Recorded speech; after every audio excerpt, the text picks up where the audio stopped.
They said to one another, "Here comes this dreamer."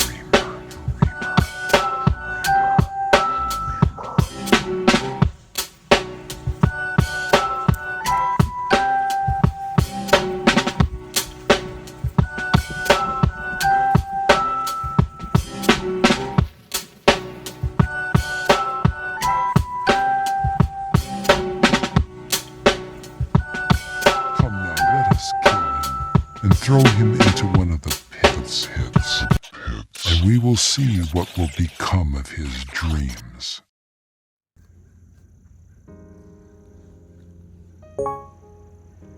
One. There we go.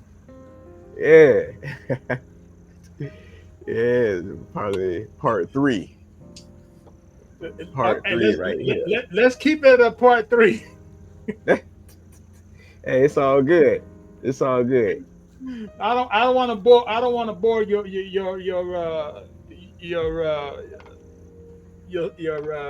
followers. I don't want to bore them. Man, I don't want to hey, have them bored, passed out, sleeping. man, please. I think the last thing people gonna be is bored. Sucking on their thumbs because they're upset because they can't get their ways. Nah, I think the last thing they gonna be is bored listening to this. Well, we're gonna keep our fingers crossed they understand it. That's all. Yes. We're gonna keep our fingers crossed. Well, Yes, sir. as we meant now again, if you have any questions, just jump Yes, right sir. on in with your questions. All right, please don't Yes, hold sir. back. Of course, after going to school and becoming a career student, a lot of people call me a career student because every time somebody asks me, "Oh, what you up to?" I said, "I'm in school." Mhm. That's it. I'm in school. Because what I started realizing is that, as I mentioned before, when you have to get back on board, just like how in one of my, I think in one of the other lives you had caught where I turned around, I said I worked with a lot of former convicts, former criminals, people who are incarcerated, and one of the things I keep looking onto my right, to my side over here is because I'm watching the signal jump up and down. I don't want the monkeys to start jumping off the roof with the aluminum paper. They start distorting that damn signal coming down. Yeah. Looking at So I keep watching, making sure they got a strong signal. Yeah, I'm checking mine too. So, because I don't like the distortion, it kind of messes things up for the audience. And so what I did was I had to figure out how to not become a stigma or a stereotype or a statistic. That's the word I was looking for. Statistic. That's the excellent word. Because of course, I got the wife in the background listening to everything I'm saying. And most times when people see homeless people, I mean real homeless people that are like myself, that I was at one time, they tend to believe that there's no coming back from that. That's where they're stuck. They're not coming back. They don't have the willpower to get out of it. They're in a rut, and that's where they prefer to be. Fortunately for myself, I said I couldn't do that. I kind of had a glimpse when I was a kid growing up what it's like to be in a situation where I have no control and or be seen a different way. So I had to make sure that I came out of that, and I had to make sure that people saw me as I wanted them to see me, or as I needed them to see me. A influential person, a person of power, a person of good spirit, a know-how person, a person that can survive almost anything. And over the course of the years, I realized that that's something that I had to become. Okay. And as I mentioned, at 35 is when I started realizing that this is something that's going to be a real big challenge for me, because of course where I came from. Now, of course, as I mentioned, kid growing up from the Bronx, adopted, not knowing who his true family was until later on in life. Drugs, murder, killings. I mean, there's a lot of things that I've seen that a lot of people would say, like, how you even survive, and it takes a lot of brute strength, a lot of inner strength. Correct. And going to school was one of the biggest things for me, where I realized that as I'm in school, people would recognize me or see me in a different light, not knowing what I went through, what the struggles and turmoils that I went through. And as I was going to school, I remember one of the things that my father said, so no matter what you do, you always dress up like you are impressing the world. So I would go to school. You know, I went to a thrift store and I found a couple of suits. I found ties and shirts and a pair of shoes that I can, like they call hand-me-downs. So ain't nothing wrong with no hand-me-downs when you need it. Yeah, definitely. So I went and I got me a couple of suits, got me a couple of shirts, a couple of ties, something dressed up real nice, so that when I went to school, they would understand why, or they would see me in a different light versus where I came from. Because I was embarrassed. Okay, I was embarrassed because of the way that I projected myself to be. Okay. And when I had a vision of how I wanted the world to see me, I had to continue that vision. So if you want to call it faking the funk, then I had to fake it till I made it. And hitting the bottom of the barrel or underneath the barrel, I had even a more struggle, right? So going to school was my out to try to teach me how to become more of what I wanted. So one of the most interesting things when I went to school, that's why that doctor is in that picture with me. As I was going to school, a lot of people would say, well, where's the professor? You the new professor?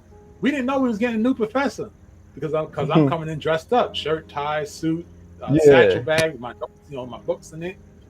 And I'm the professor. I'm like, nah, I'm a student. Nah, you ain't the student. You two dressed up.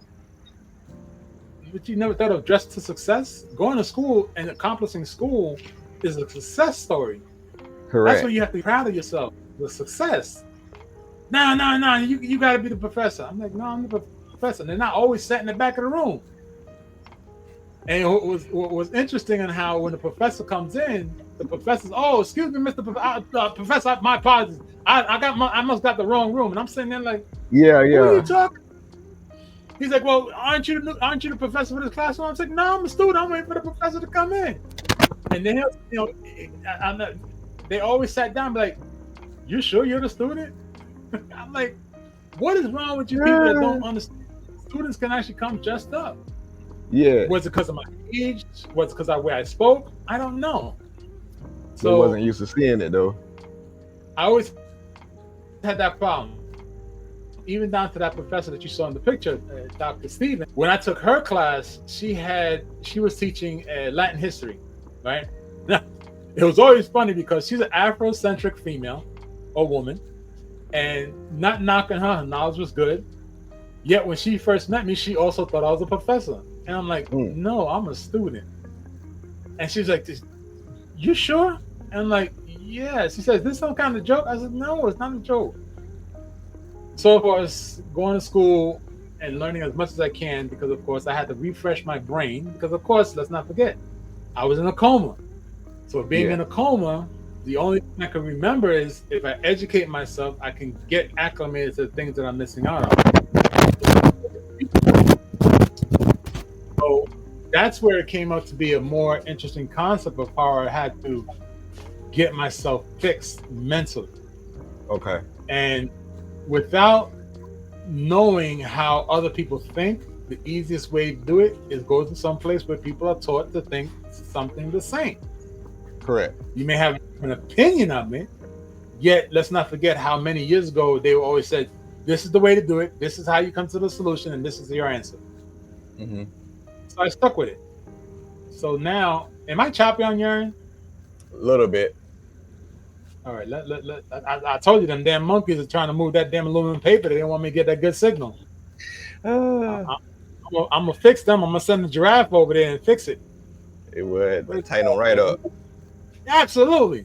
They ain't gonna try to be messing me up, making me look like I got a dead battery going on. Like that T-move. Yes, T-move, yes. We look like Bam Bam in a minute with his internet. Can't have that. I'm gonna pause it. All right, let's keep our fingers crossed. Got you. Let's go. All right. So, as I mentioned, I had to make sure that besides what my father told me to always dress up, always look sharp, slacks, shirt, tie, belt, shoes. I said, I got to do the same thing when I'm going to school because I don't want to be a statistic, a stereotype, all these negative things I did not want, including, let's not forget about being incarcerated. Because what it's definitely StreamYard. Yeah, it's bad. It's definitely StreamYard. And a shirt and tie. And I always kept to what he said: slacks, shirt, tie, shoes. And when I realized that I have 3 things working against me, you know how the old saying goes against a lot of melanated brothers and sisters: oh, I got 3 strikes against me, I'm black, got no job, I got no education, this, that, and third. They always come up with these nonsense things. So I turned to them and I said, well, hell, I'm Latino. And my skin is the same skin. It's definitely StreamYard. Yeah. It's definitely StreamYard.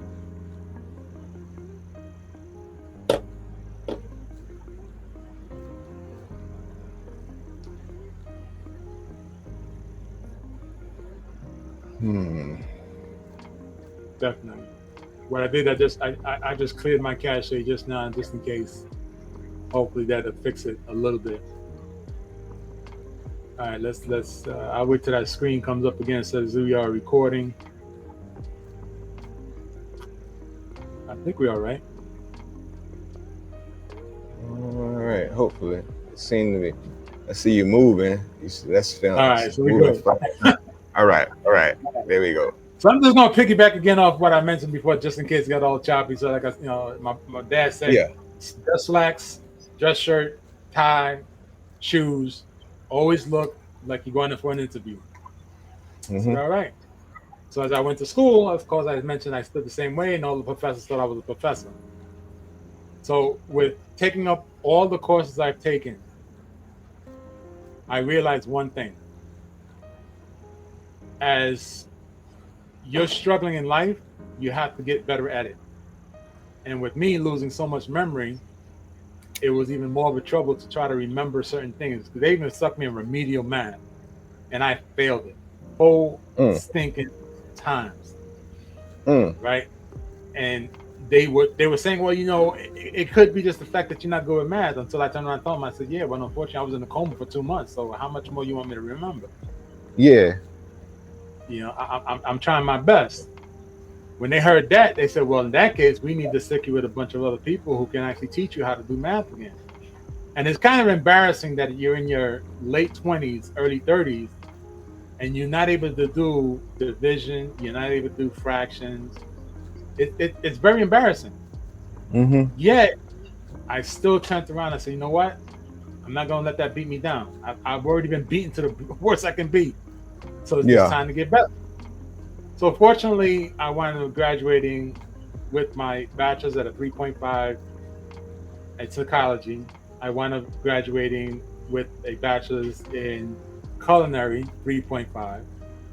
And my sociology, I wound up having a 3.8. So with all 3 of my degrees, I think I did very freaking well. For real. For a person that could not remember things happening with 2 months of being in the coma. And of course, being incarcerated for a small time. Because again, 363 is not a long time yet. It feels like it's forever. It's long enough. Right? Absolutely. And, not having anyone to lean on, which made matters even worse. No family members, no nothing. Right? So of course, after I went to school, I got all my degrees. I started working for just anybody I could get a job with. And I kid you not, nobody could understand why I would start off. And I tell everybody, every job I want to start at the bottom. I don't want no special privileges, dishwasher, bathroom cleaner, whatever, the straight basics. I just need a job. And it never failed that 3 months later, I'm either a supervisor, assistant manager, or district manager. Now, Why that was is because I started realizing I'm a learner. I'm a career student. I'm going to learn as much as I can to get up where I need to get up at. Was it beneficial? Absolutely. When I started going back to school, went to culinary. I went to a culinary school, like as I mentioned. And in that culinary school, they wound up making me a sous chef with the individuals that were in halfway houses, trying to get acclimated back into society.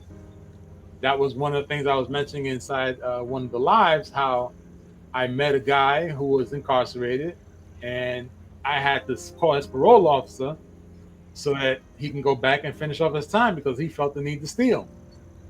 Now, there's no reason to steal when you're in a culinary school, and in the culinary school, they tell you that we're going to give you food. It's just like another thing that I'm going to talk about in a minute, where we're going to look out for you the best way we can. And of course, that was something very, very heavy for me because, of course, I'm here trying to learn and I'm trying to get out of that stereotype of being a melanated person of color, Latino, whatever it can be, that's incarcerated, doesn't have a future. No, I'm not going to be part of that. So I struggled to make sure that I wasn't seen that way. And I did everything possible, even down to telling people, you don't call me by my first name. My first name is Mr. Second name is Garcia. You call me Mr. Garcia. We don't know each other like that. So you don't call me by my first name. Right? A lot of people took offense to that. And I said, that's called respect. If you don't know the person, you don't break bread with the person, you call them by their last name, period. It's respect. So, of course, a lot of people that couldn't understand that. Yet, everybody that I worked for understood it. So, of course, over the course of years, for example, I went into a company called, and it's funny, I still got the shirts, Papa John's Pizza. I went to Papa John's Pizza as a cook. 6 months, I became the store assistant manager. A year later, I became the district manager. Man. All because I understood what they were looking for, and I understood what the people were looking for, and I understood what was needed. So I'm a fast learner. I pick up real fast on things. So it benefited me. Unfortunately, of course, that company went under because the son decided to leave. The father, it was the franchise, the father decided to leave, and so forth. So I went on and I said, you know what? I'm not going to go into any other company with a high title. I have to go in with a low title. So when we talk about people who are trying to get hired at jobs, I tell a lot of people, if you want, I'll read your resume and then I'll let you know exactly if it's going to work for you or not. Because I have some idea of what they're looking for. So I even dumbed down my own resume and I started working for a company called Smashburger. Now, what burger? Smashburger. Okay. They're a franchise that makes hamburgers. They're famous for a 3-minute burger. And I mean a fully cooked 3-minute burger. You're not gonna find any whatsoever. Then I went there and then I spoke to the manager at the store, and she was like, "Where you want to start at?" I said, "Listen, I'll start anywhere. You got cleaning bathrooms. I just need a job." She looked at my resume. She was a cook at Papa John's. I said, "Well, it's actually a little more, but yeah, I'm a cook." She says, "You don't sound like a cook." I was like, "What do you mean I don't sound like a cook?" She says, "You don't sound like a cook at all. So please explain to me why you trying to come in as a cook, or actually a maintenance worker for me." Yeah. I said, "I tell you exactly what I was at Papa John, you won't hire me because I'll be overqualified." She goes, "Try me." I said, "I was a district manager for 3 different Popeye chains. Papa John. Papa John." And she said, "That sounds better because you speak like you've been in this industry for a long time." I said, "It hasn't time. I just know what the people are looking for. People want to walk into a restaurant and they want to make sure it's clean so they can eat comfortably.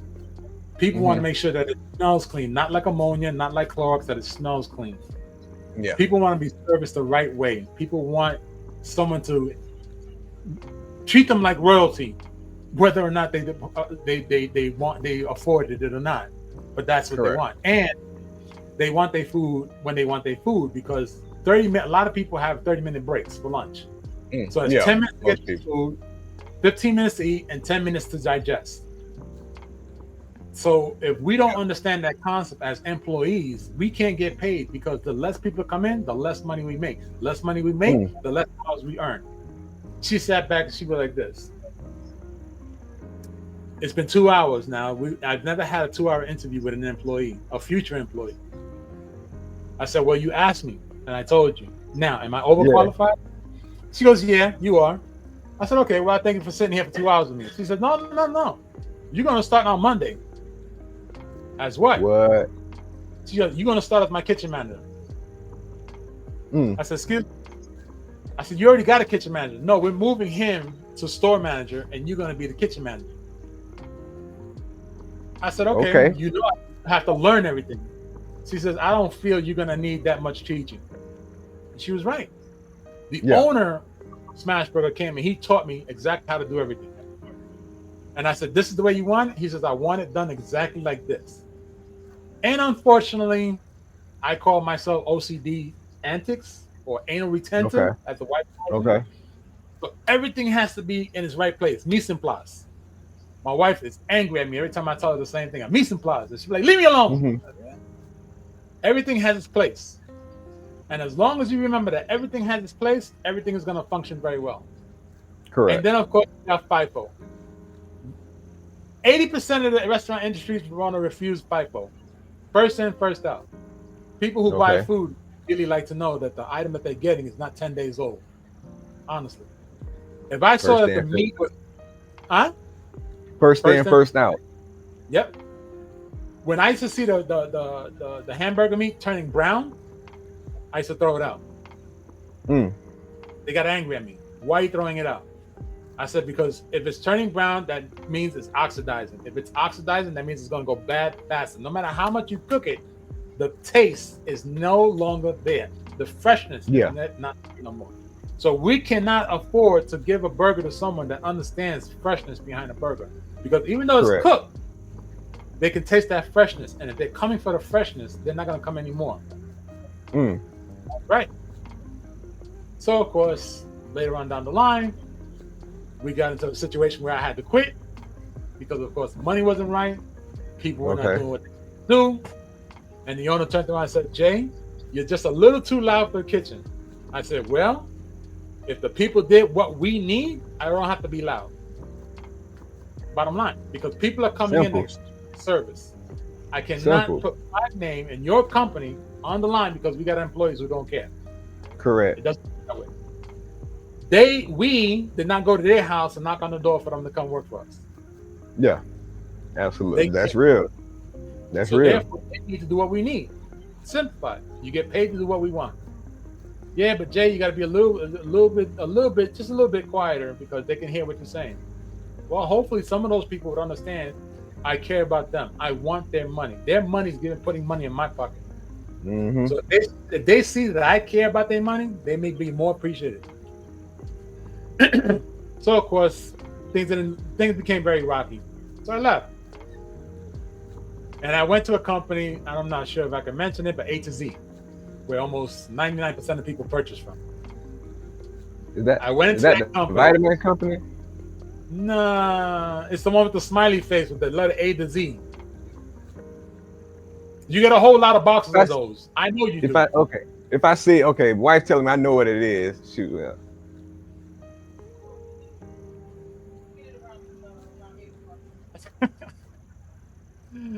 I tell you what, you got your phone in front of you? Oh, got you. Got me now? Okay.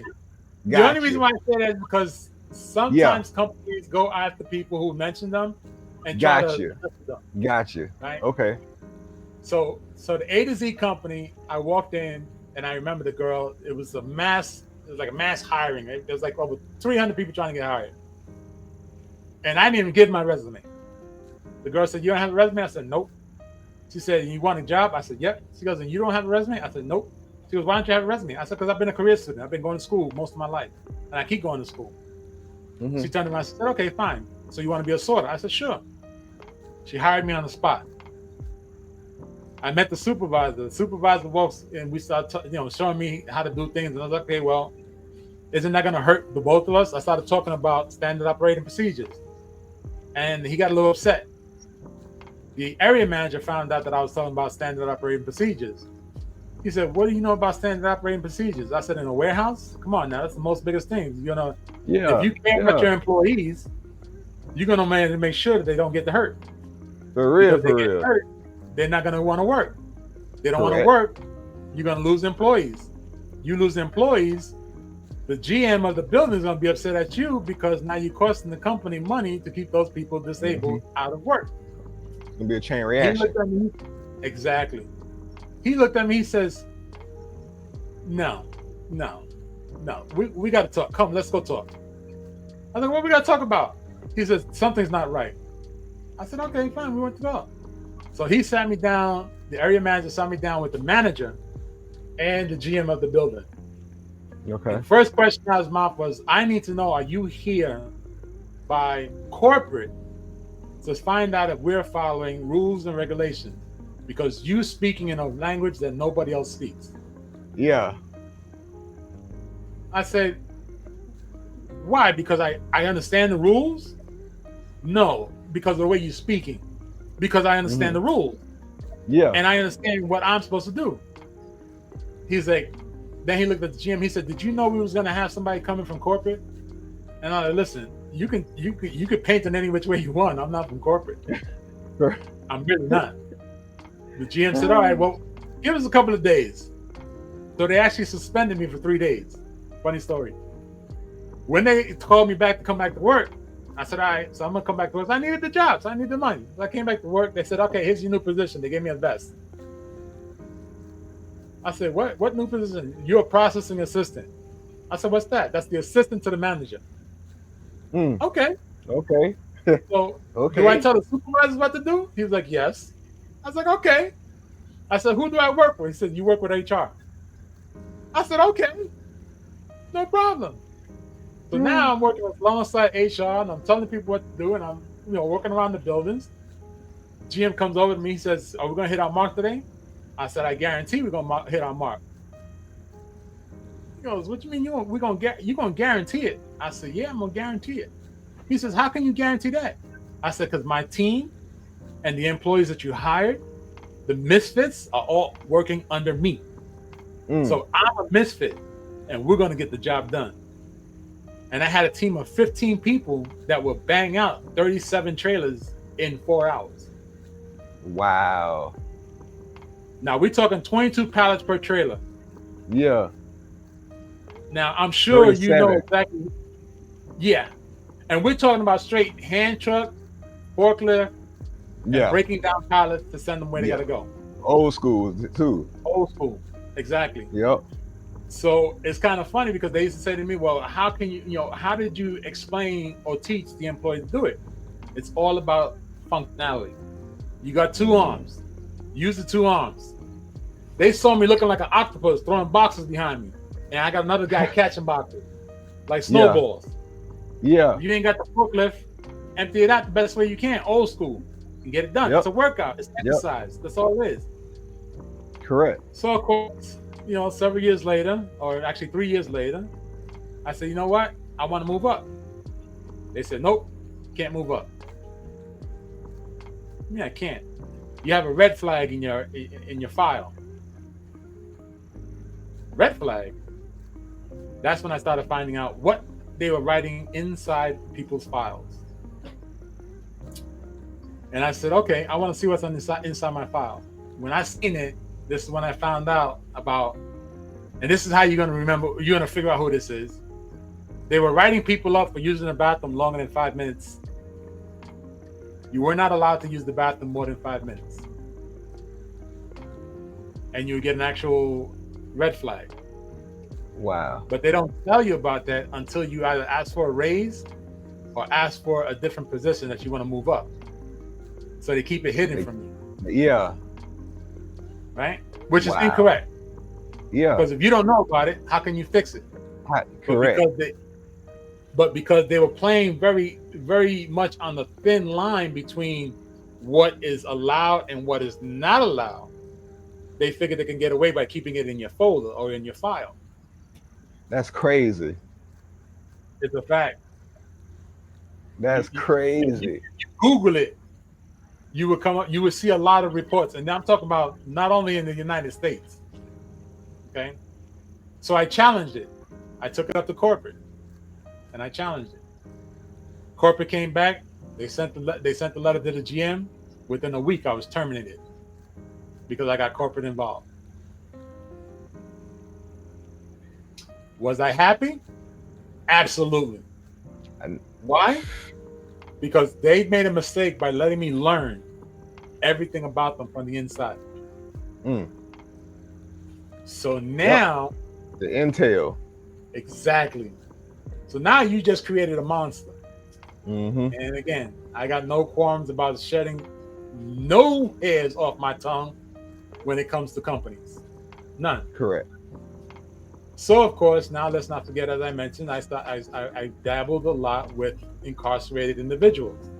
So I went back to the politician and I asked him, I said, why don't we create our own type of company that would assist people in getting better, becoming self-sustained? He said, it's not a bad idea, but we don't have the capital for it. Okay, let's take a number. He said, we're going to need X. I said, all right. So let's reconvene this in 2 years. He said, you want to talk about 2 years? I said, yeah, 2 years. He said, okay, fine. We'll do it in 2 years. So I went and I started working for another company that dealt with LTL. Now, this company is mainly yellow with 3 letters in red. I know you're talking about. Now, this company, when they found out what I was over at the A to Z company, and they knew just by how I was talking, they said, okay, we want you to do something specific. And I said, what's that? They said, we want you to come in as a training specialist. I said, okay. They said, can you write standard operating procedures? Okay. You sure you want me to write a standard operating procedure? You sure? Yeah. I said, that's the same thing I said. I asked them 3 times. They said, yes. I said, who would I be working with? They said, you'd be working with HR. I said, you sure? They said, yes. I said, okay. So I wound up being an HR assistant as a training specialist for that company. That was the biggest mistake they could have done. Because the first thing I asked them for was the disability forms. How many disability forms was applied in last quarter? How many employees went off work on disability? How much money did y'all lose in that quarter? When I asked them that question, they said, why would you ask those questions? I said, because that's going to tell me exactly how much money you got to recoup and how much money I got to figure out how to get other employees to come work for us by not getting them injured. And they were like, no, we don't meet people to talk like that. Yeah. I said, but this is what you need as a company. I don't care what you want as a GM. The company needs this because the GM runs it the way they want. Bigger than you. For real. Exactly. It's bigger than you. Absolutely. So I said, you got to remember, corporate hired me, not you. And they were like, we don't like that. I said, well, you don't have to like it. Your name is not on the building. When your name is on the building, then you cannot like something. But you get a paycheck the same way I do. So you could be upset that I don't respond to you. I don't take orders from you. I take orders from corporate. But you got to understand something. I'm here to make things better for you. Okay. So fast forward 7 months, I wrote out 22 different standard operating procedures for them. I found out that they were losing money on employees, injuring themselves, and this is going to be funny. I remember you said that you were buffing floors on Ron's page. Yes, sir. If I was to say to you that if you're not wearing a back brace and keeping the machine 2 feet in front of you, you were doing it absolutely wrong. Yeah. So people would say, how would you say that? I said, because if that machine gets off your hand, one hand, and pulls you because of the centrifugal force of the machine, you're gonna wind up pulling your shoulder out of place, and you're gonna slip and hurt your back. Correct. And they're like, well, shit, most people don't think like that. I said, yeah, people like me think like that because I don't want to get hurt. Yeah. Plain and simple. So they were shocked. And of course, I wrote up all these standard operating procedures. And of course, they never followed them because they believed that they were suggestive. Okay. Which most companies do. And it requires spending a little extra money. Yeah. Even down to I asked them to understand that if you look at a child, like the age between, I'm gonna say 7 months, maybe 7 months to maybe a year old, a child would bend down, right, using his or her knees into a crouch position to grab something off the floor and then stand up and walk away with it. Wasn't that the same thing they said to everybody who, for many, many years, you're supposed to bend at the knees to pick something up? Mm-hmm. What do 99% of people do? Bend back. over. Total opposite. All back. All back. And then trying to figure out why you can't work for the rest of the 8 hours that you did. Because people are slick. So I tried to explain that to people and they couldn't understand it. And then they turned around and said, we're going to give you more duties so you can stay away from making the suggestive operating procedures. They started having me do intake, which means that I'm sitting down, interviewing the future employees, getting all the documentation and finding out where they're at, doing their background check. I said, you sure you want me to do that? They said, yeah. Okay. You come in with a fake ID, I'm flagging you already. You come in with a fake passport, I'm flagging you. Simple. Right? And here's why. Mainly because most people don't realize that yellow company with them red letters, the majority of their freight goes on airplanes. You remember that movie with Tom Hanks that he was with that company and the plane crashed and he was stuck on an island? Yeah, with him and the soccer ball. Yes, exactly. Yeah, Wilson. Wilson, the man, yeah, his best friend Wilson. Yeah, I can't remember what the name of it was, but yeah. Now, just think for a moment. You think his family was happy to know that the plane crashed because of something that somebody did? No. Nah. Would you like to be on a plane knowing that people didn't care what they put at the bottom of that airplane that you're sitting on? Castaway. That's the name of it. Castaway. Yes. Thank you, little queen. Yeah.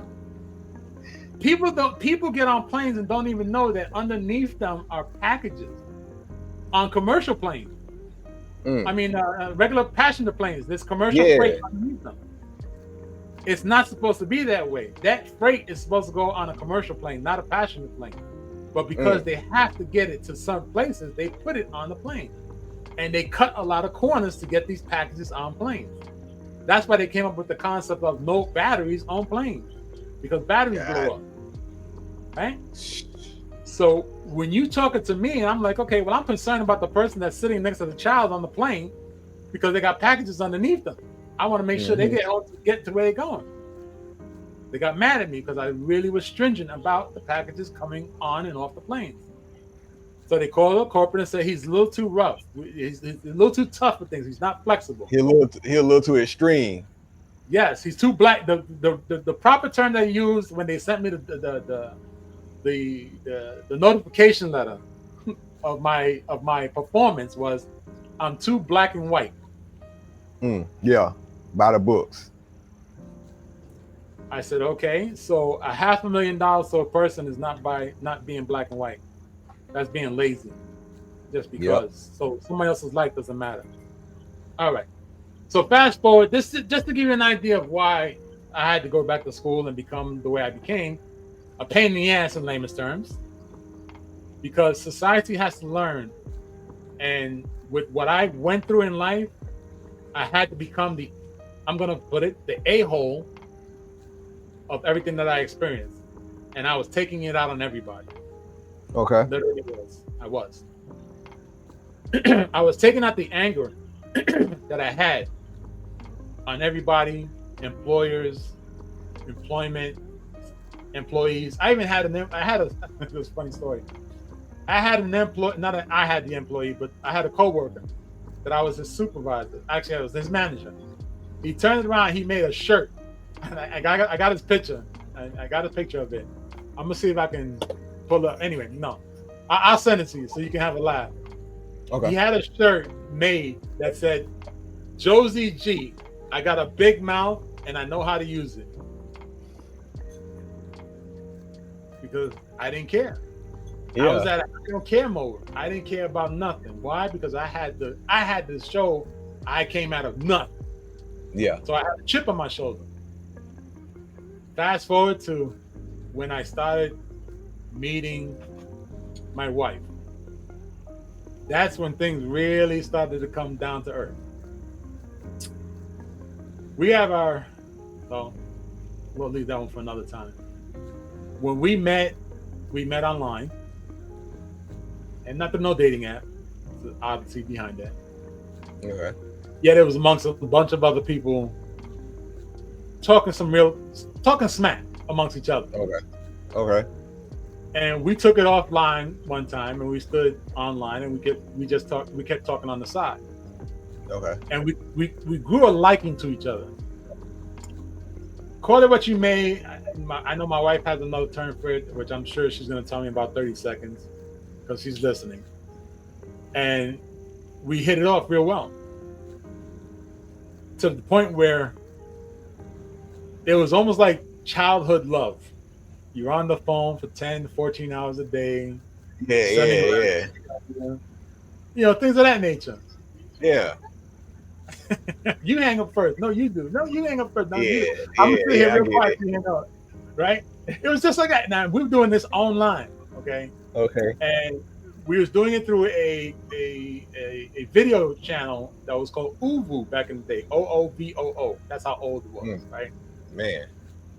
And you know, fast forward several years later when we started meeting up, hanging out. The first time that we hung out till I think it was 1:00 in the morning, if I'm not mistaken. We had met up at 4:00 because she came out of work at 4:00, and we just stood hanging out till 1:00 in the morning at a park, just posting, just talking. Yeah. And it felt so good that we connected. Now, what it was that made us connect that way, still to this day, we're just happy it did. Yeah. Now, let's not forget, I was still in this a-hole mode. Okay. Nobody was good enough for me. I was still a badass. I didn't give a shit about nobody. Yet with her, it was a little different. I was giving it the benefit of the doubt that something was going to work out. When it came time that we really decided to make it official, get serious. I'm not sure if it was me or her, but we had a real rocky relationship. A lot of ups and downs. To the point where, still to this day, we disagree on this one.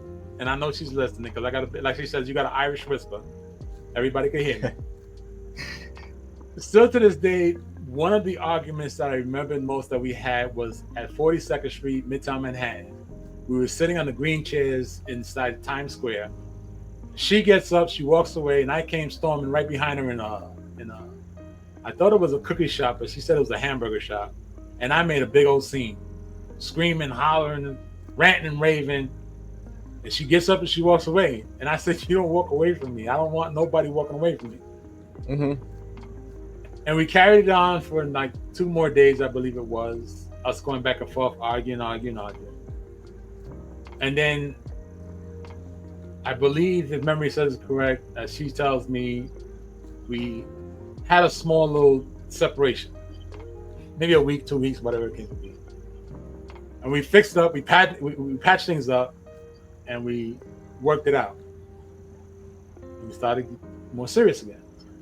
Okay. Then we had another up and down. This up and down got really ugly to the point where I didn't care.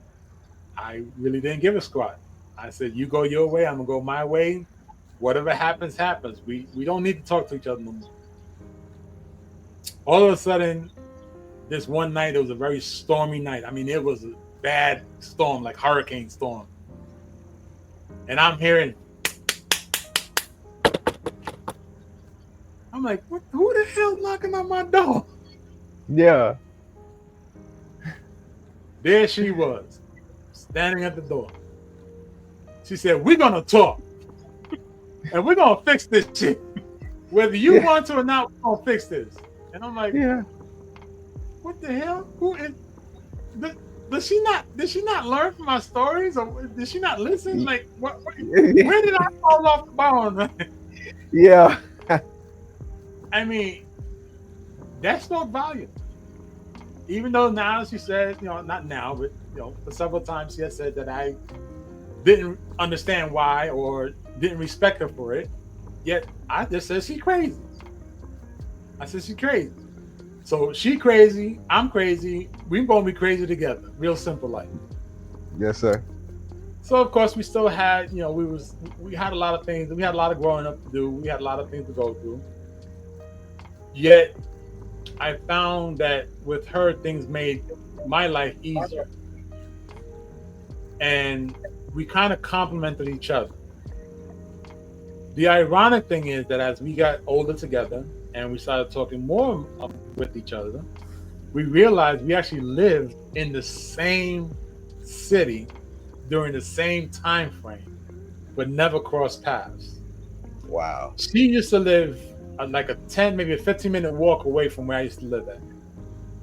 She even went to the same hospital, which is Bronx Lebanon Hospital, for certain things. So it was ironic how we lived in the same area, almost crossed paths on several occasions, but never actually connected. So one of the other biggest things that I realized, and this is where it comes back to us males, we have to understand something. And please feel free to jump in at any time. Go ahead. We need to learn how to listen to the wife, to the woman that you're involved with, the woman that you want to make, a future with.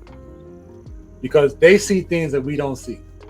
Correct. And what I mean by that is, you heard the other day, or if you might remember, how I had said that my lifestyle was always running 100 miles a minute, always doing things on the crazy side, not caring about anything. Mm-hmm. And she always was telling me, you got to calm down, you got to reel it back, you got to reel it back, you got to reel it back. You're going to get us hurt. And I didn't listen to that. I didn't listen to the part that you're going to get us hurt. And one day we was driving, and this is when it clicked to me. We was on the highway on a snowy day. And we're driving. And I got a four-wheel drive vehicle. I had a Durango. And we're driving. And anytime I was driving, she'll go to sleep because she felt comfortable enough to go to sleep. Safe, yeah. She felt safe.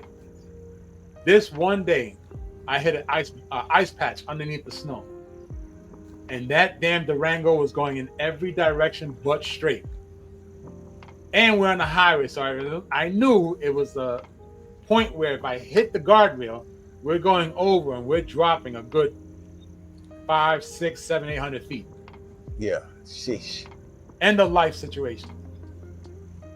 And I'm like trying to get control of the four-wheel drive, shutting it off, cutting it on, cutting the short wheel off, high-pitched wheel, everything. And she's just swaying from left to right.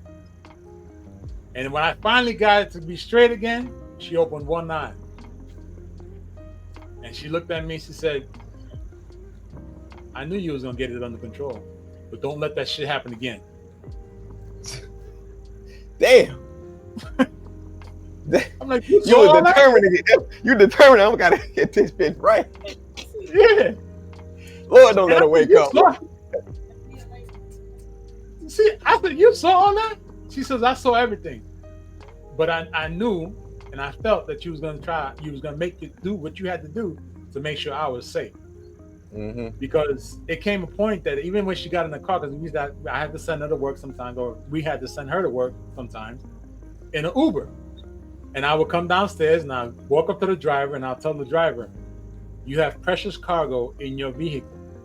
Mm-hmm. If my precious cargo gets damaged in any form of a fashion, you will not see the next day.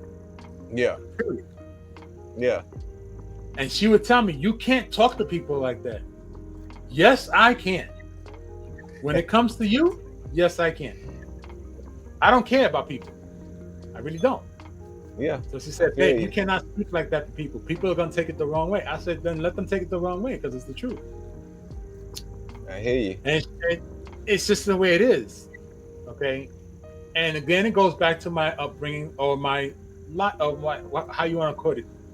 What I've seen, the trauma I exposed, how I'm supposed to protect the loved ones. So you How even more protective after the way you come up. Exactly.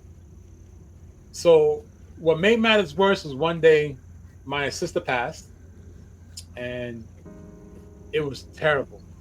I mean, terrible. You might have heard me say that I went from Jersey to Allentown, Pennsylvania in 22 minutes. Mm-hmm. That was the day that my sister passed away. Mm. My niece called me on the phone. She said, Uncle Jay, mommy's dead. I said, what? Because we always joke around with each other. I said, what are you talking about? Don't play around. She said, no, seriously, mommy's dead. I hung up the phone. Got dressed. It was, I think, 1 o'clock in the morning or 2 o'clock in the morning. I told my wife at the time, I said, look at that. I told my wife during that time, I said, don't ask me no questions. I'll call you when I'm there. Jumped in my vehicle. I didn't care if a state trooper came out of the woodworks. I didn't care if the county police, city police. You got in my way, I was running you over. Yeah. Period. In the story. End of story. We'll talk about it when I get there. You want to lock me up for whatever reason, you lock me up when I get there. But I'm going to make sure that my sister's either alive or really dead. Yeah. My Durango on the speedometer said 160. I could tell you like this. A 2-hour trip, I did it in 22 minutes. When I picked up the phone and I called my wife and I said, I'm here. I'll call you later. She said, you're not there. I said, I'm here, and hung up the phone. Sheesh. And I'm looking at my niece just straight bawling. I went upstairs. They still had the tape on the wall, all the gloves and all the equipment from them trying to resuscitate her, all on the floor still. I said, where's my sister at? She said, Uncle Jay, they had to take her. I said, why did they have to take her? You didn't even give me a chance to see her. We couldn't. I said, this doesn't work like that. It doesn't work. This is not the way it's supposed to be. It made matters worse because just a week ago, I had told my sister, I gotta come see you. So I didn't even get a chance to see her. Mm.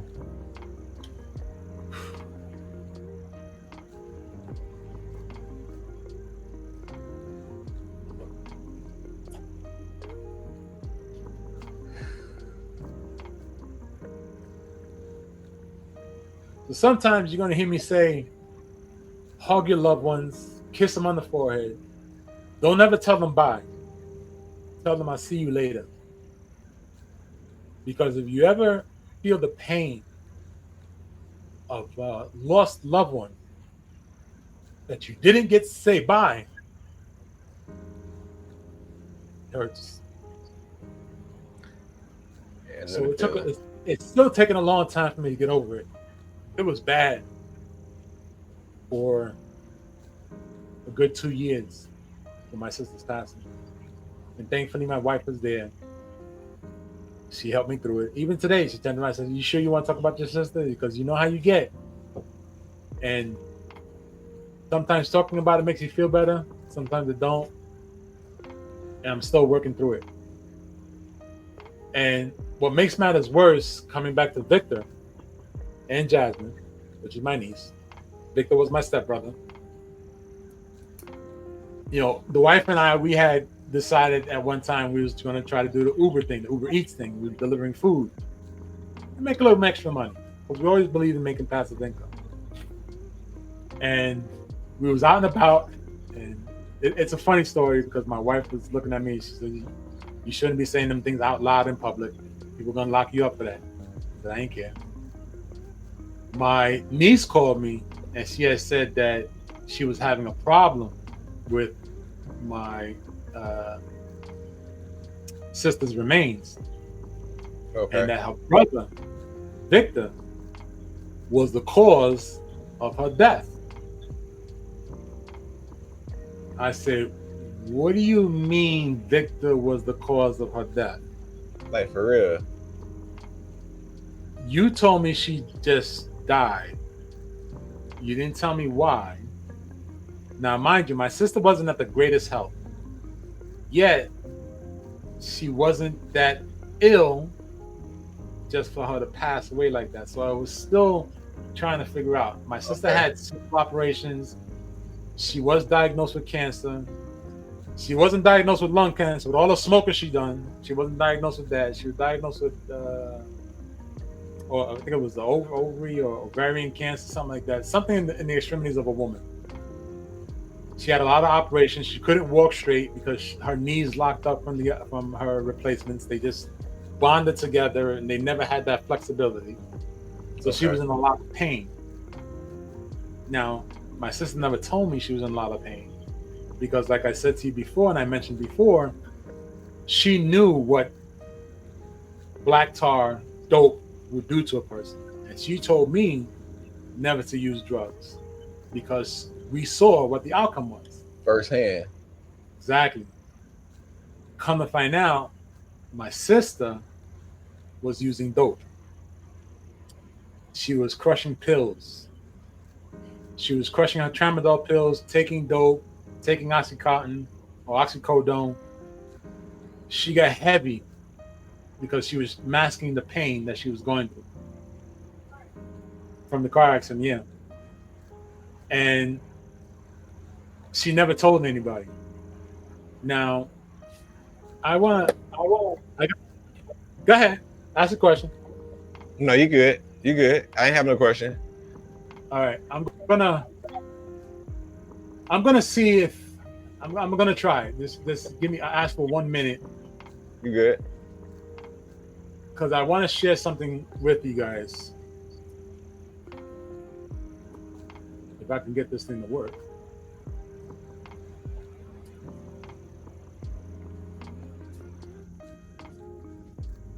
Because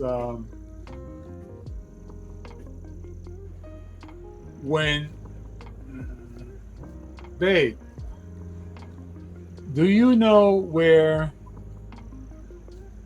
I can find my old videos?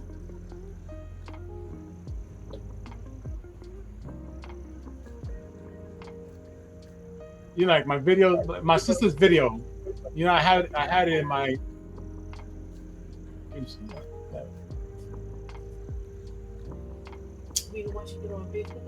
Yeah, the one that she did on YouTube.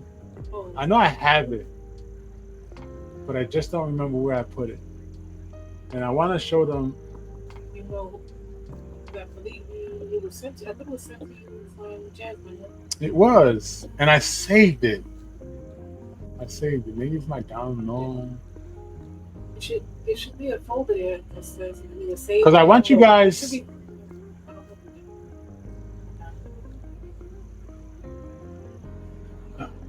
I want you guys to understand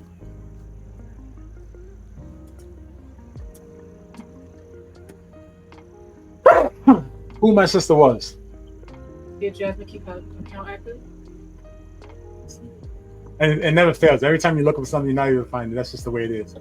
But my sister did a video, and I saved the video because this was the only way that I can still see my sister in her happy mode, in her stupid ways of being just straight being ridiculous. And she'll always be the same to me regardless. And I think that seeing her energy would allow people to know how she was when she was alive. Yeah. When my niece told me that Victor was the reason she passed away, I was livid. I turned around and I said, "You cannot be serious." She said, "Uncle Jay, I'm serious because I just found out. I got the toxicology report, and they told me everything that was in her system." And I called Uncle Victor because Uncle Victor was the only one that she was going to buy the drugs that she needed. I hung up the phone on her and I slammed the car into park. I jumped out the car. My wife at the time, she's looking at me. She's like, "What the hell's going on? What's wrong? What's wrong?" I got on the phone and I called Victor on the phone. And I said, "You mother flubber." I said, "I'm telling you now, you better go find a grave to jump into, because when I'm done doing what I'm doing here, I'm coming out there and I'm going to put you in the ground. How dare you kill my sister?" He was like, "What the F are you talking about? How are you going to say that? I love Dorothy. I love Dorothy." I said, "You loved her so much that you put her in the ground. You bought the drugs for her. You turned around and turned her out on drugs." I said, "How dare you allow my sister to get hooked on the shit that you destroyed our lives with? Oh, you don't know what you're talking about? You don't know? How can you talk?" I said, "No. Jasmine just called me and they told her everything that was in her system. And the one thing that led me to know it was you was the dope. Because you always been a dope addict. Always been a dope addict. And there's no way you could turn around and tell me that you didn't have any involvement." He had the nerve to turn around and say to me, "You don't understand what it's like to go through pain." I said, Why he say that? Oh man. I said, "Hold up. Are you out? I mean, I was, if there's a such thing as called a million October, the wife was sitting in the car. She's just like eyes wide open. And she's starting to shake because I could see in her face she's starting to turn colors. You gonna She kill her. said she knew that I was well above. There's no words that could explain it except for death. No words, just death. And she seen it in my eyes. She got out the truck. She went to grab my arm, and I shooed her away because I didn't want to see. I couldn't see her. That's how angry I was. Yeah, she was on customer service. You got to make a funny about it because, of course, it was a fun thing. She was on the phone with DoorDash with customer service trying to figure out why she couldn't get. Yet I'm screaming to the top of my lungs. And I couldn't leave because, of course, the wife at the time, she was making money. I couldn't leave. I had to make sure she was making her money. But I was livid. Man. When the day of the funeral, he walks up to me. Now, mind you, I'm trying to keep my composure. I'm trying to keep 100% sane. The wife is there. She's like, "Baby, whatever you do, don't lose it." It took every ounce and every way that anybody could pray or ask for me. They need it all. Anything. Look, Allah, God, Jesus, Yahweh, whatever, whoever, she, he, it, whatever, alien. It took every ounce of me not to end his life right there. Because I already knew. And I felt it. I said, "This cannot be my sister. My sister would just not die. Not like that. Not like that." And he walked up to me and he tried to hug me. I said, "If you put my arms around me, you is not going to breathe ever again." And all I felt was a hand touch my back, and it was my niece. Jasmine touched my back. And I turned around, I looked at her, and she just shook her head from left to right. She said, "Mommy's still here."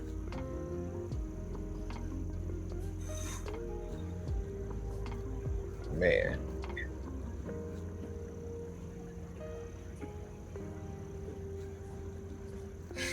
Take a minute.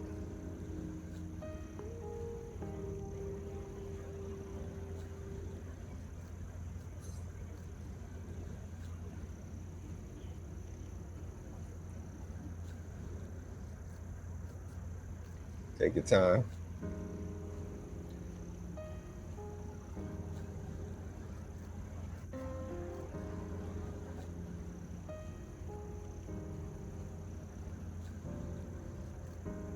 Now, when she said that to me, I understood what she meant.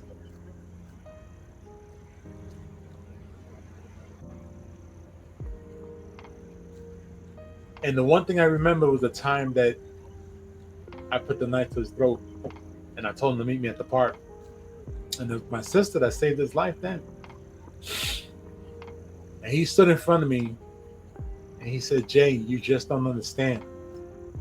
And I looked at him and I said, the one thing I don't understand is how you Melendezes, because his last name is Melendez.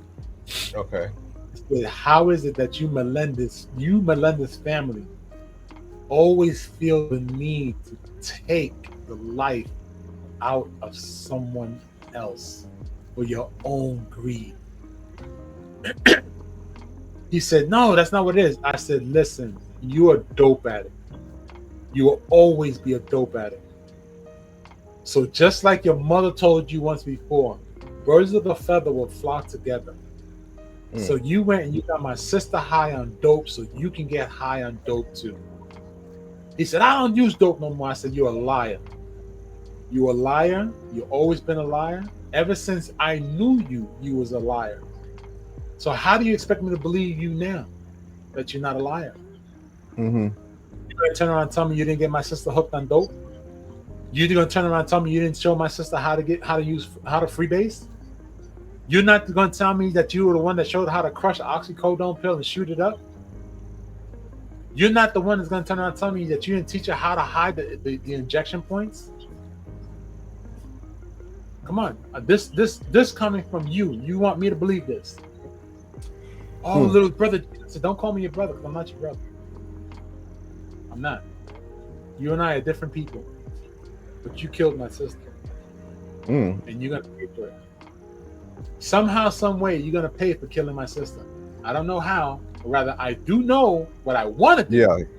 Yeah. But because Jasmine is here, and you just killed her mother, my sister, and I can't do anything because she already told me that my sister's here watching. I can't do anything to you. So it's best that you just walk away and never, ever, ever talk to me.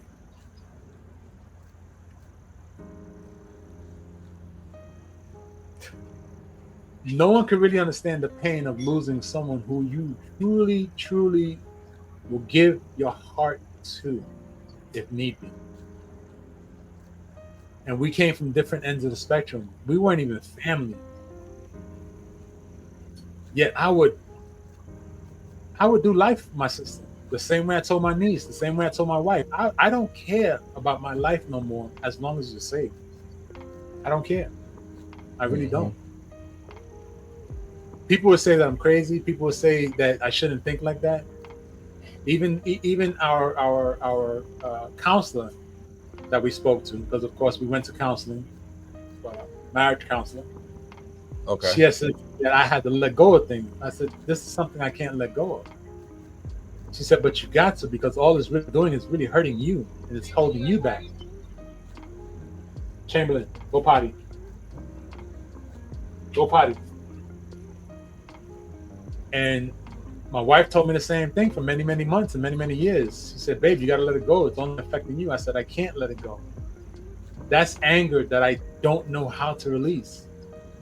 I just don't. And still to this day, the anger is there. And it, like I said before, I like to make humor out of my trauma. My niece called me up one day. She said, Uncle Jay, grandma's in the hospital. I got excited.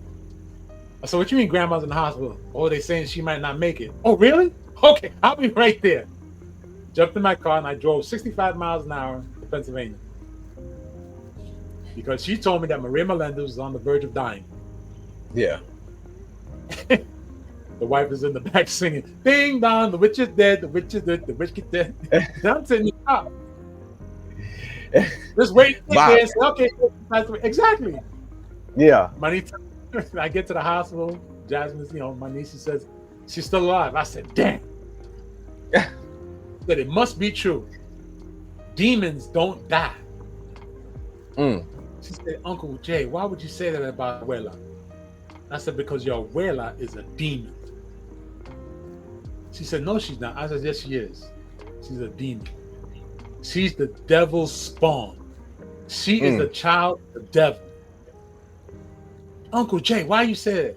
I said, because until she is dead, you will not be happy. Straight up. She said, but I am happy. I said, no, you're not. My niece, at the age of 18, had her first home. Bought her first home in Pennsylvania at the age of 18. Maria Melendez and Victor Melendez drew loans against the house that my niece owned for their own self-gain. Wow. Maria Melendez and Victor Melendez came to my house before I was married with my wife now. Came to my house in the middle of summer and got angry at me because Victor Melendez had his food stamp and welfare case closed because he told them that I stole his money. They turned around and said, that's why you got them fancy Jeeps. That's why you got them fancy clothes. That's why you bought your sister that very expensive jewelry, because you stole Victor's money. I said, why the hell would I want to steal a junkie's money? Yeah. I work hard for my things. Oh, all you Dominicans are the same. Okay. I said, hold up. I said, wait a minute. Okay. I said, wait a minute. For many years, you told me that I was a Puerto Rican in your house. You told me I was Puerto Rican. You told everybody that I was your Puerto Rican son. So now all of a sudden I'm a Dominican because that's what Dominicans do. They steal up people's identity. That's what you just said. So now you're degrading my race or my culture or my people. There you go. But you're supposed to be my legal guardian. You were supposed to show me how to be right in life. This asshole sitting next to you told you a bunch of lies because he's a junkie. He's an addict, and you believed him because that's your firstborn. And you upset at me because your son couldn't be like me. He couldn't be productive. He couldn't be influential like me. That's why you hate me so much. And now you can't do anything for me, so you took it out on my sister. You're taking it out on my niece. I said, the both of you need to leave my house before I hurt y'all. Real simple. Immediately. Fast forward years later. How many years? That was 2016, I think. It's 15, something like that. Okay. Hold on. When was, okay, so what, 2009? All right, we're gonna say 2005. Let's take that nice number there. I really don't remember years. I can be honest. Yeah. So fast forward now to my wife and I. My niece called me up one day again, and she was crying on the phone, telling me she was in pain and she was hurt emotionally because of what her grandmother did. And of course, as a good uncle, I'm sitting there, and I said, "What's wrong?" She said that she turned around, she called her son, which is my nephew, which is kind of funny. She turned around and she said that her nephew, which is my niece's son, stole her jewelry so that he can get high. And I said, wait a minute. How can you say? I said, wait a minute. Gregory's your son. Are you sure she's talking about your son, Gregory? She said, yeah. She called Gregory a junkie. And she said I was a no good piece of shit bitch mother. I said, hold on. Are we talking about Maria Melendez or are we talking about somebody else? Because the only abuela I know that you got is Maria Melendez. She goes, yeah, Uncle Jay. I hung up the phone on her. hung up the phone, and I drove out to Pennsylvania. And I sat in front of my niece, and I sat in front of my nephew at the time. I said, explain this to me again. And on top of you explaining to me this again, give me her address because I'm going to her house. The wife just walked by and said, hell no. My niece said the same thing. Uncle Jay, I'm not going to give you her address. I said, no, you're going to give me her address because I'm not going to let her hurt you any longer. This ain't happening. No. Her time of hurting you must come to an end. It's done. And if I have to put an end to it, I'm going to put an end to it. You're not going to talk about my only nephew, my only niece, and degrade them just for your own benefit. It ain't going to work. You're a demon. Demon need to go. Gotta go. Fast forward now again, a couple of years, maybe a year or 2 years later, my niece calls me up again. Now this time my niece has more children. She has 2 more daughters. My niece turns around and says that she degraded her a gun, calling her big this, no good this, a waste of a mother, a waste of a seed. I'm like, how are you, the grandmother, still upset at your granddaughter because she's moved on in life? Yeah, we're about to get into that. And I'm like, this cannot be. Again, coming back into my protective mode. Nobody showed me how to be protective. I got to protect my individual family. I turned around, I said to her, I said, where is she now? She said, I'm not telling you. I called up her son, Gregory, my nephew. I said, Gregory, where you at? Oh, I'm in Well's house. I said, send me the address. Okay, Uncle Jay. Shot it right up.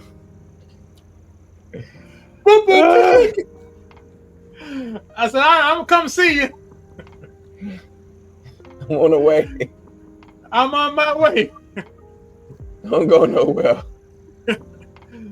Jasmine came running out the house. She said, Uncle Jay, I know where you're going. Don't go. I said, you don't know where I'm going? I'm going to the store. She said, don't bullshit me. Okay, I'm going to go see Gregory. No, I called Gregory. I told him to get on his bike, come here. I said, but I want to go see him. She said, you can see him here. I said, but I want to go pick up something. She said, no, you can pick it up with him and put him in the car. You guys can go together when he gets here. I said, okay, fine, no problem. I waited for him to come to the house. He came to the house. He said, Uncle Jay, what's up? We started hanging out, talking. He's like, why mommy didn't want you to go over to the house? I said, because your mom knows what I'm going to do to your grandmother, or your great grandmother, rather, should I say, because your grandmother is your mom's, who passed away recently, and your great grandmother is that demon that you live with. He said, Uncle Jay, she's not a demon. I said, oh, yes, she is. Trust me when I tell you, she is a demon. He said, Uncle Jay, that's not good to say about great grandma, about abuela. I said, no, you're going to realize she is. Because what she's doing now, she's living with her son through you. So everything that she wanted her son to be, she's doing with you. That's why you are the new victor. She's going to give you everything that she wants, or everything that you want, because you are victor. He's like, I don't understand, Uncle Jay. I said, you will never understand, because no one's telling you the truth about your grandmother. And he turned around, he says, what are you talking about?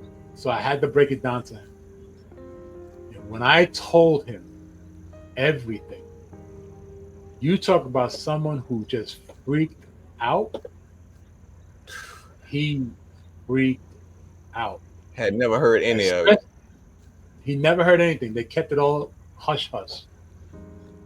Even down to when I told him what his abuela was doing to his mother, he was like, Jay, are you serious? I said, I'm very serious. I said, if you don't believe me, ask your mother. Ask your mother how many days that she was walking around City Island with lipstick and a short skirt because your abuela was pimping her out to older men. She won't tell you that, would she? And he was like, "No, you cannot be serious." I said, I don't have a reason to lie to you. Yeah. I said, but if you believe me, ask her. Ask your mother. And she sat him down and she told him. She said, yeah, abuela was pimping me out because she wanted to make sure we ate. How fucked up is that? Beyond. You know? Beyond. And it's a terrible thing. It's a terrible thing to hear that your grandmother pimped out your mother for her own personal gain. It's terrible. So of course now we fast forward to my relationship with my wife. And going through marriage counseling. Hey.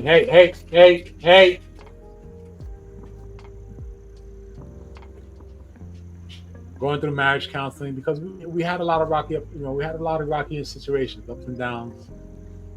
And a lot of it was because of me. Because of course I wanted to control everything. I didn't understand things. I didn't want to accept anybody who was going against me, going against the grain. If it even sounded remotely that you was going against me, it was a fight. So it was real ugly for a while, you know. And for some reason, whatever it may be, you know, we got back together again after a small separation, and we stuck it out. You know, when we decided to get married, we got married in June. Actually, our anniversary is coming up, the 29th of June. And we got married in in Miami Beach. And when we got married, I had said to her, I said, one of the biggest things that grew attached to you is the fact that you understand what I went through as a kid growing up. And you didn't judge me for everything that I've gone through, all the ugliness. And you're sticking through with me now. Even down to when we made our vows, even the what was he called again, huh? Not the orthodontist. What the hell is he called? I said I like to make humor thing. The officiant. And the officiant looked at me. He says, "Your vow is deep." That's very impressive. And the wife looked at me and she was like, I couldn't top that. How can I top that? And I said, it's not for you to top. It's for you to understand what I truly feel. And the emotions just overcame me. I cried to her. I cried while she was kissing me. I cried when I was reading the vows. I cried when the officiant was talking to us. And he's looking at me. He's like, "Man, you're emotional." And I was like, "You don't understand how much pressure is coming off of me right now. To the point of it's a relief." It's a release. Yeah. And the tears that I'm shedding are not tears of sorrow, it's tears of joy. And I mean, I gotta show you this. Hold on, Okay. Man, I'm gonna show him something embarrassing. He family can see embarrassing things. Yeah, don't forget it's going on the internet. I don't care. I don't care. I could cut out what you need though. She said, "We're about to fight." Oh my goodness gracious! Let me see if I can get this number. I'm gonna do it.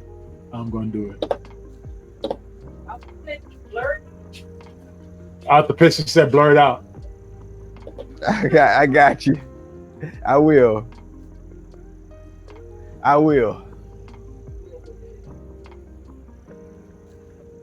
So That's right beautiful. there, Yeah, that's one of the profile pictures. I was balling. I'm talking about one step away from snot nose coming down. And every All that. the officiant, the camera person, they looked at me and they were like, man, you found someone who literally is willing to do anything for you. And it's true. I told my wife, I told my niece, I said, you are the two last people that I truly love in this. Well, people are in this world because now I have fur babies, so I love them too. I said, you are the only two people that I love in this world. And if I have to go to prison for the rest of my life to protect you, I will. Mm-hmm. Plain and simple. I don't care who stands in front of me. I don't care if someone says to me, oh, we're going to do that. You better have a good reason for it. And Don't it's not touch a hard choice. Not a hard decision. It's not. It's not. I even turned around and told my own little nephew, and I say my nephew from my niece's side, his Gregory. I turned around and called Gregory up one day. I said, Gregory, I want you to tell me the truth. Because I heard something, but I need you to tell me the truth. He said, I'm going to tell you the truth, Uncle Jay. I said, all right. So I'm going to have to talk to you like you're talking to somebody from the street because I want you to tell me the truth. I'm not going to talk to you as my uncle. I'm going to talk to you like somebody in the street. I said, nigga, is it true that you went and you busted the tires off your grandmother's car because she wanted to give you no money? Mm-hmm. First words out of his mouth, oh, man! I said, nigga. Yes, yeah. I said, nigga. You got mad at your grandmother and you busted her tires just because she didn't give you no money? He said, Uncle Jay, you just don't understand. I said, you're right, I don't understand. And you're going to have to pay for that one. And I'm going to make you pay for it. And trust me, you're going to pay. Unfortunately, or fortunately, should I say, I didn't have to punish him because the powers that be punished him. Punished him to the point of where he almost, rather he experienced a little bit of what I went through, which is being homeless. Nobody to lean on, nobody looking out for him. Until his mom, my niece, decided to take him in her house. And he still wound up doing the opposite. And I told my niece to kick his ass out. She kicked him out. Mm-hmm. He got on the phone with me and he was complaining about it. I said, nigga, you 28 years old. What the hell you need to be living in your mama's house? With all the girls that you swindled because you think that you got your Mac Daddy on, go to their house. Oh, I can't do that. I said, why? Because they hip to your bullshit? But you want to live at your mama's house. Even recently, maybe 2 weeks ago, maybe 3, he calls me up. Or rather, I was talking to him on the phone because I called my niece, and he gets on the phone because he always likes talking to me. And I asked him one simple thing. I said, did you put your money aside to get your place? He goes, nah, I went and I bought some TVs. I bought a washer and dryer. I bought a sofa. I bought some comforters. I bought some picture frames. I said, nigga, where you gonna put all that stuff? Oh, I'm gonna put it in storage. Yeah. I said, so you're gonna live in storage? You're gonna live in a storage facility? Oh, but I gotta get my apartment right. I said, how can you get your apartment right when you don't even have an apartment? Yeah. Then I got on him because he spent $400 on an Iron Man mask for his birthday. I said, what? Iron Man mask for his birthday. Mind you, he got 2 little girls. I said, how do you feed your little girls now when they came over? Oh, they eating at mommy's house. I said, again, how are you feeding them? You could have gave them each $100 and bought yourself a plastic Iron Man mask and walked around for that. You left the girls without eating. Come on now. So, of course, we got into a riff. He didn't want to talk to me. I didn't want to talk to him. But then recently, like I said, he called me up. I cut him off again. I said, I can't talk to him. You cannot be the nephew that I showed how to be growing up. Oh, but Uncle Jay, you're the only one that didn't go to jail. Who told you that? Did I tell you that? I know. What do you know? So you don't know nothing. You know a whole lot of nothing. Yep. Oh, but I want to be just like you. So that you need to go to jail then. Go to jail. If you want to be like me, you got to go to jail. No, Uncle Jay's not right. Yes, you do. Go to jail. Go to jail and learn what it's like to really appreciate not being told 363 days. Yes. And he was shocked when I told him. I got no problem about telling my story. I have no problem telling my testimony because at the end of the day, you got to understand something. Not being a statistic is much more worthy and fruitful for society to see you as you need to be, not as society deems you to be. That's why many years ago, going back to that picture where you saw myself, the guy, the driver, the politician, the lookalike Tupac. Yeah. We built a company to enrich or empower single mothers inside the city of Newark, where inside this program, we were giving stipends. It was a free program.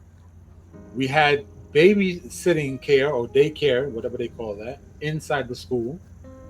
All the mothers had to do was show up 3 days a week to get $600 at the end of the week, plus childcare in the school while you're sitting there for an hour.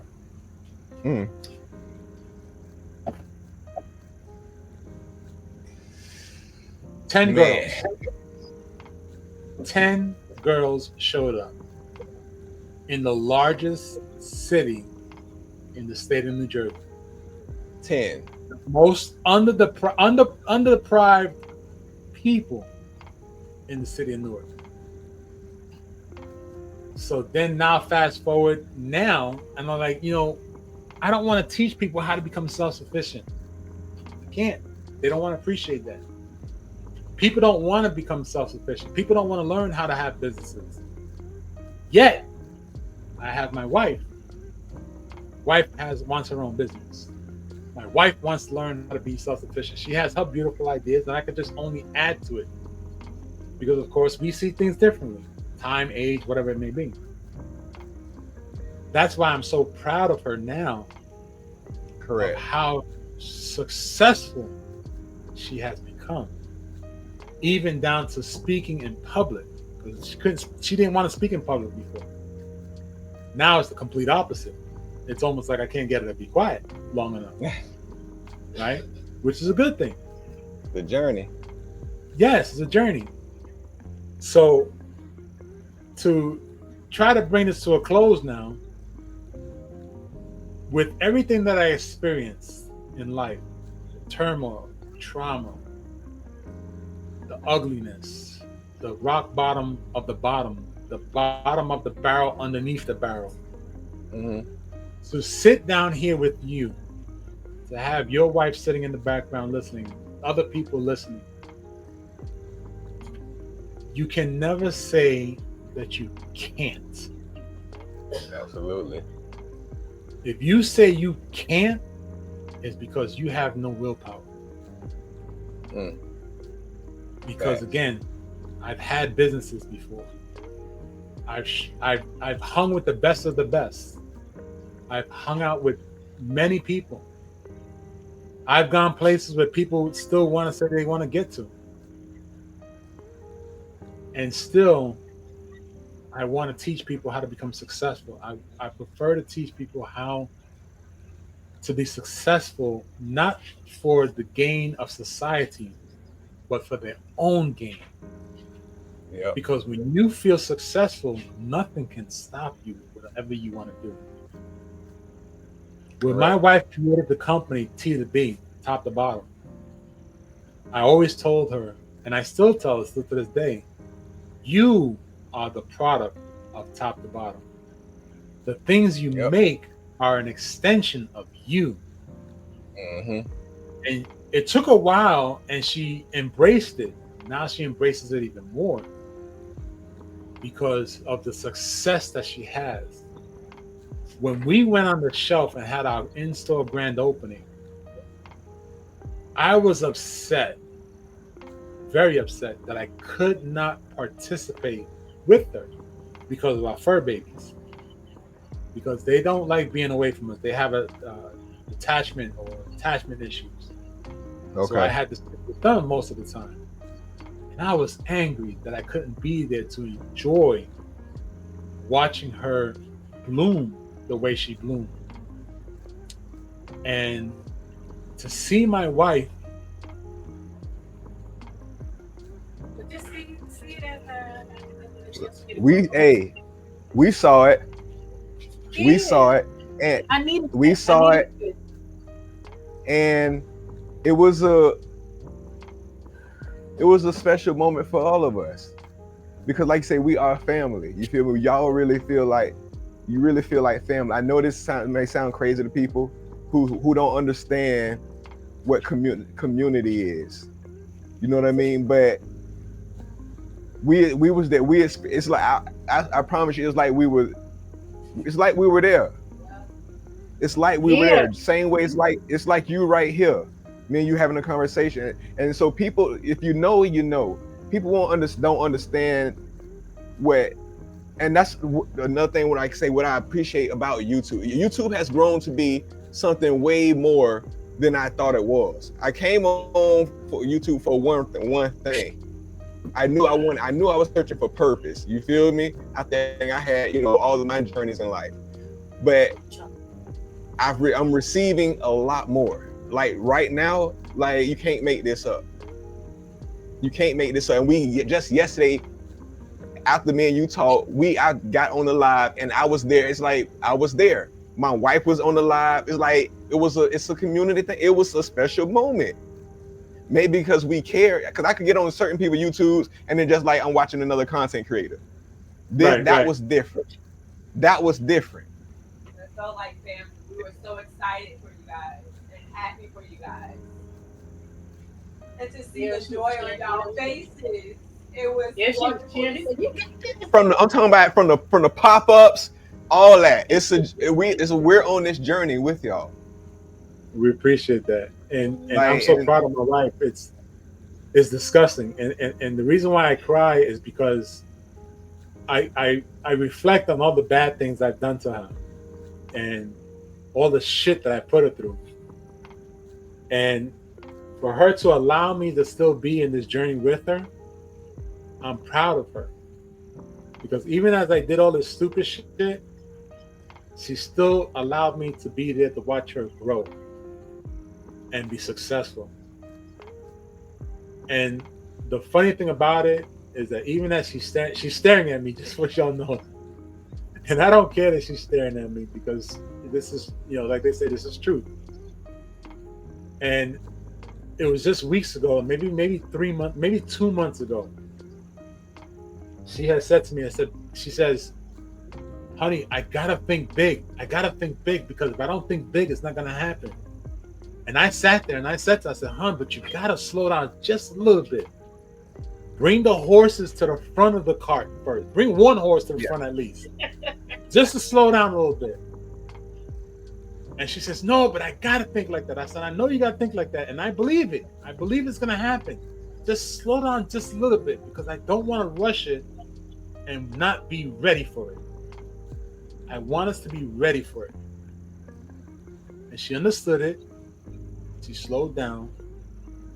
But I could see her, like she says to me, I can see those wheels turning in your head.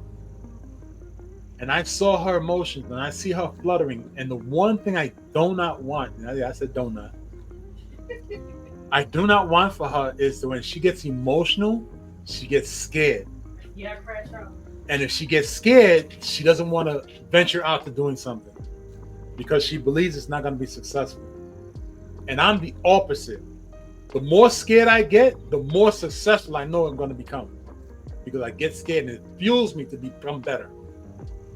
And I try to force that on her, and I cannot do that. I can't force her to understand that. It's a journey. Because we're two individual, different people. And she's over there saying, that's why I needed to do it by myself yesterday. I needed to do it myself. And that's why she was by herself, but she wasn't by herself. Yeah, It was everything. absolutely. I'm a firm believer in it. We don't, everything happens for a reason. The creator, we don't Absolutely. know what the creator is doing, but the creator know what the creator is doing. Absolutely.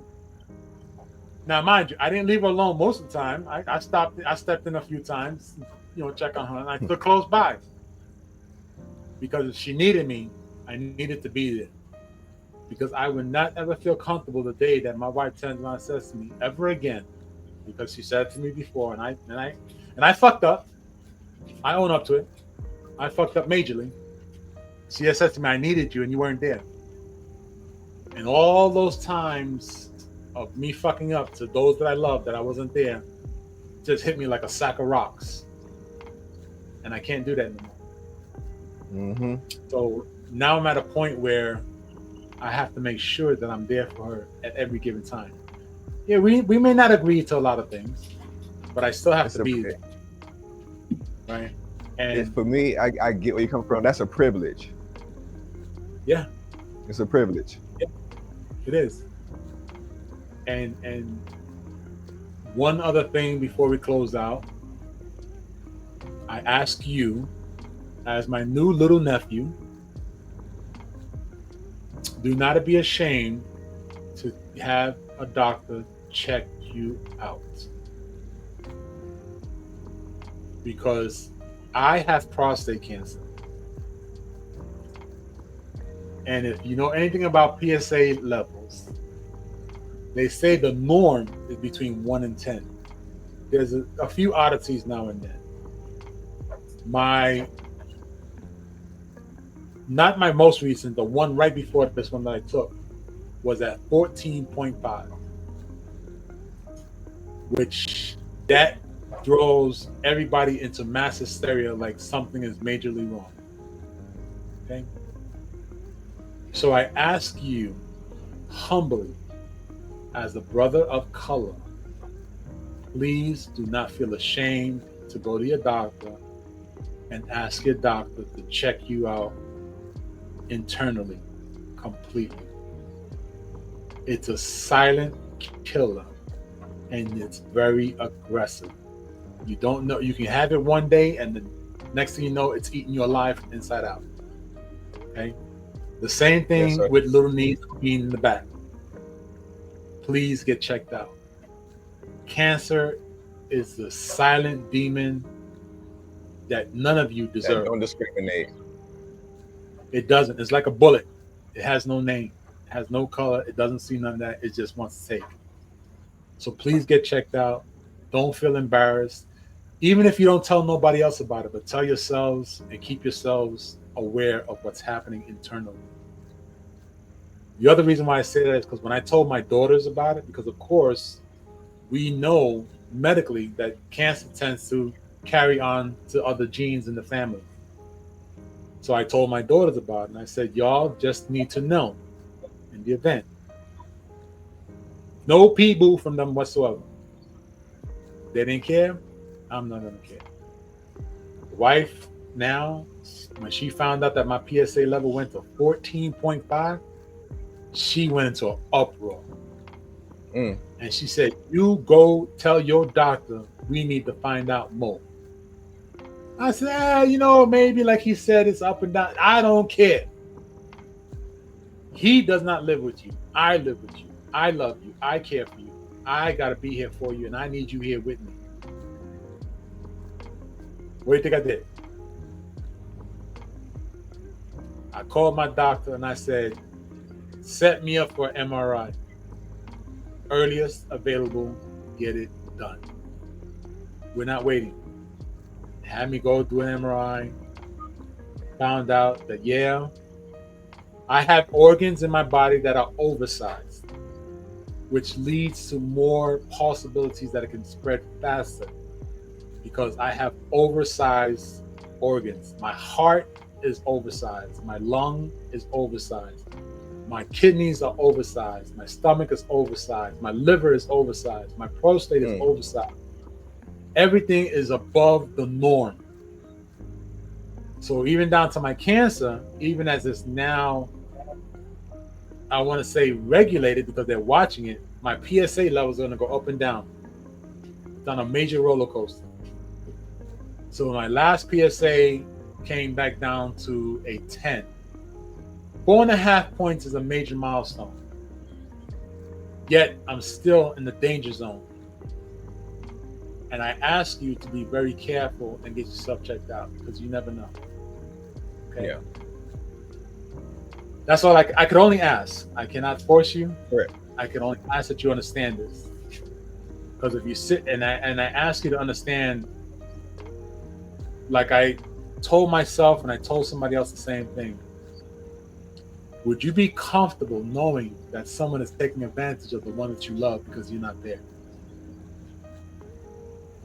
Because you chose not to make sure that you can be there to protect them in any way or form or fashion.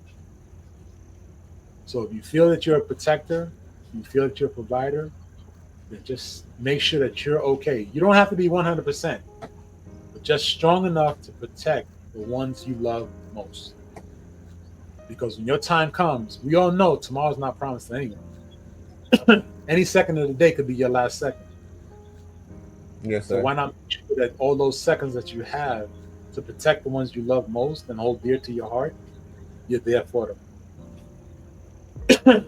So with that being said, my closing statement is going to be,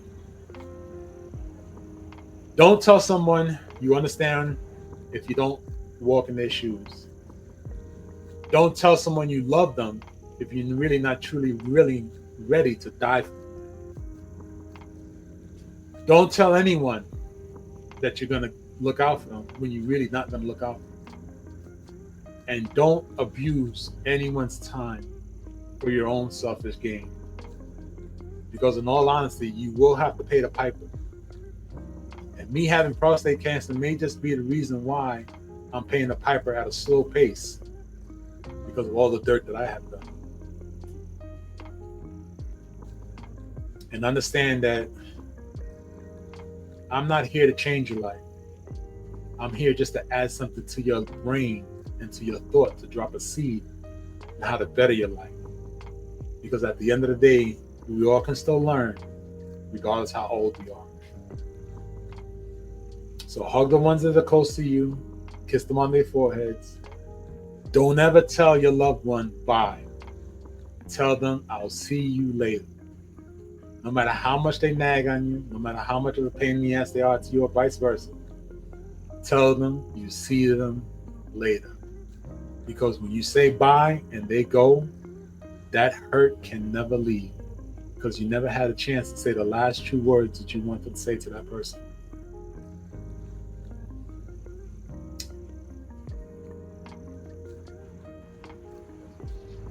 Let's really be sincere about what you're talking about. So little nephew out the pit, little Jay, I thank you for allowing me to share my testimony and my life with you and your queen, little niece. I thank you for being there. I thank you for listening. I humbly thank you for the support that you're showing the wife and her journey. And this will not be the end of what our journeys are creating. This is just the beginning and enlightenment. So you know how I see and understand and foresee things. So if I come out of left field, you don't feel so uncomfortable knowing why I came out of left field. You can probably just sit there and say, you know what? Yeah, he liked that because he still got that controlling assholishness in him. That's his problem. But we're going to work around it. Or if I forget something, understand why I forget. And just be there for each other the best way possible. And understand one thing, I'm still going to be a jokester. I'm still going to laugh. I'm still going to bring humor. Because I believe as long as I bring humor, my hurt and my trauma will not take the best of me.